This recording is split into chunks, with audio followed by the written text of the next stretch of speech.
بخاری شریف کی حدیث نمبر 1468 ہے۔ حضرت ابو ہریرہ رضی اللہ تعالیٰ عنہ سے روایت ہے، اور یہ کئی کتب میں احادیث آتی ہے۔ سیاہ ستہ کی یہ مشہور روایت ہے، اور ہمارے قبلہ بابائی سرکار پیر طریقت رہبر شریعت الحاج محمد منیر احمد یوسفی صاحب علیہ رحمہ اکثر یہ نبی پاک علیہ السلام کا فرمان علی شان سنایا کرتے تھے۔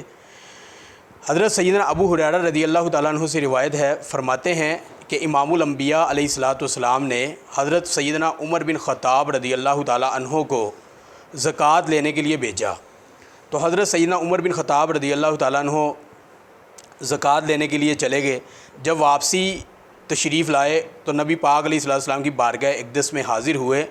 عرض کی، یا رسول اللہ صلی اللہ علیہ وسلم، حضرت خالد بن ولید رضی اللہ تعالیٰ عنہ، آپ کے چچا حضرت سیدنا عباس رضی اللہ تعالیٰ عنہ اور ابن جمیل نے زکوٰۃ نہیں دی۔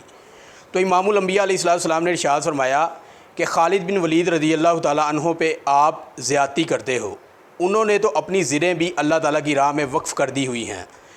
رہے میرے چچا حضرت عباس رضی اللہ تعالیٰ عنہ، ان کی زکوٰۃ میرے ذمہ ہے، اور ابن جمیل یہ فقیر تھا، اللہ تبارک و تعالیٰ اور اس کے پیارے رسول صلی اللہ علیہ وآلہ وسلم نے اسے اپنے فضل سے غنی فرمایا ہے، اور آج یہ زکوٰۃ دینے سے انکار کرتا ہے۔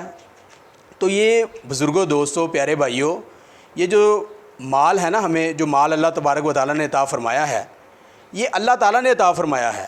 جب ہم اس کی زکوٰۃ دیں گے نا، تو نہ صرف اللہ تبارک و تعالیٰ اس مال میں برکت پیدا فرمائے گا، بلکہ ہمارا مال بھی پاک ہو جائے گا، اور ہمارے پاس بہترین پلیٹ فارم میسر ہے، Nagina social welfare society registered Punjab.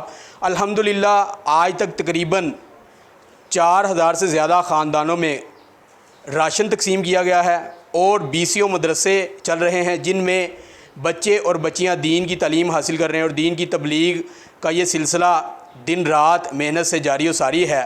تو آپ تمام پیارے بزرگوں، پیارے دوستوں، پیارے بھائیوں کو دعوت ہے کہ اپنی زکوٰۃ نگینہ سوشل ویلفیئر سوسائٹی میں جمع کروائیں، تاکہ دکھی انسانیت کی خدمت اور دین کی تبلیغ میں آپ کا بھی حصہ شامل ہو سکے۔